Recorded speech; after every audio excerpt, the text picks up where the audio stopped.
turtle fight, pero this is gonna change up when Alpha 7 actually contests for this turtle. Nakapasok naman na si Takashi. Good entry point lang hinaharap ng magkabla side dito, pero lumipad mula kay Sushi, pero nandun yung multo mula kay Hanzo.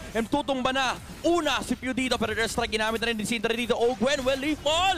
Nakuha nila yung pangalawang kill dito for Alpha 7 Esports, pero Kyle TZ ang nakakuha ng pagong ang nagwawala na with the electrifying beats doon sa may bandang likuran. And si Black TZ, hinahabot. Okay. Yan ang wag mong titibihan, world champion yan. Tignan, hintayin Ayan, natin oo. baka. Ito. Ay, nako po.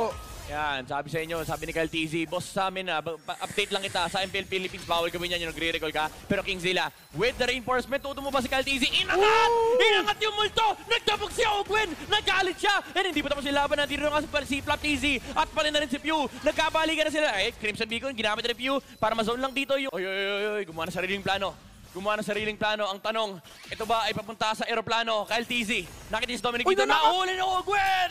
Yung glue! Pero yung strike mula kay Syndra sa may padali ko na nakapag-split naman. Pero nahuli ni Zubin Marco yung katawan! Sabi nila, ayaw talaga namin sa multo. Gusto namin, saan ba galing ang kwento mo? Eh, nahuli pa dito si Dominic, wala na siya magagawa. Hinatid siya pabalik.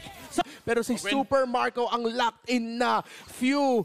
Nagbibigay lang ng espasyo, papasok na dito si Ogwen, nag-flicker, nag-suplex, at nahuli na naman si Takashi. Gumamit ng damage si Syndra, pero na-force back siya ni Kyle TZ. Dominic, sinusubukan niya, pero nahinto lang siya. Gusto na wala na rin, double kill para kay Kyle at wipeout para sa Team Falcon.